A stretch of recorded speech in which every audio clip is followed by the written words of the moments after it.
আসসালামু আলাইকুম এভরিওয়ান, সবাই কেমন আছেন? আশা করি সবাই খুব ভালো আছেন। আজকে আমি তৈরি করব মাছের কোপ্তা। আমাদের কি কি লাগছে উপকরণ চলুন দেখে আসি। প্রথমেই লাগছে আমাদের মাছ। আমি 4 পিস মাছ নিয়েছি, রুই মাছ।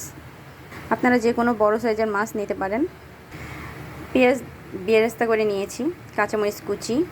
এখানে 3টা পেঁয়াজ বেরেস্তা করে নেওয়া হয়েছে, 5-6টা কাঁচামরিচ কুচি, আদা বাটা, রসুন বাটা, ভাজা জিরে গুঁড়ো, মাংসের মশলা গুঁড়ো হাফ চামচ করে, মরিচ গুঁড়ো 1 চামচ, হলুদ গুঁড়ো হাফ চামচ, লবণ স্বাদ মতো, এলাচ 4টি, দারচিনি 1টি, তেজপাতা 2টি। কোটিংয়ের জন্য নিয়ে নিচ্ছি একটি ডিম, কর্নফ্লাওয়ার 1.5 চামচ, বিস্কিটের গুঁড়ো 3 চামচ, টমেটো সস স্বাদ মতো। প্রথমেই আমরা মাছগুলো সিদ্ধ করে নেব। প্রথমে আমরা মাছগুলো দিয়ে দিচ্ছি। এখন দিয়ে দিচ্ছি আদা বাটা, দিয়ে দিচ্ছি রসুন বাটা, দিয়ে দিচ্ছি এলাচ, দারচিনি, তেজপাতা। ভালো করে সিদ্ধ করে নেব।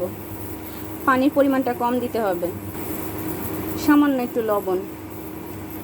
এইগুলো দিয়ে সিদ্ধ করে নিলে মাছের যে একটা বাজে স্মেল থাকে ওগুলো আর থাকবে না। এই তো মাছগুলো আমার সিদ্ধ করা হয়ে গিয়েছে। এখন মাছগুলো থেকে কাঁটাটা ছাড়িয়ে নিব।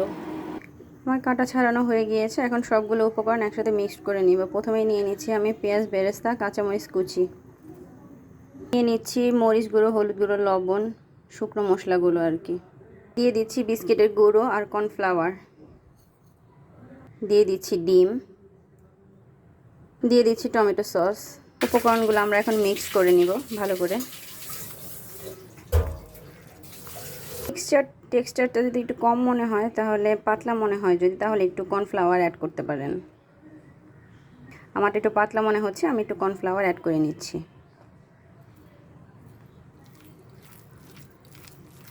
এই তো আমার মিক্সড করা হয়ে গিয়েছে। এখন আমি ডুবো তেলে বল শেপ করে ভেজে নেব।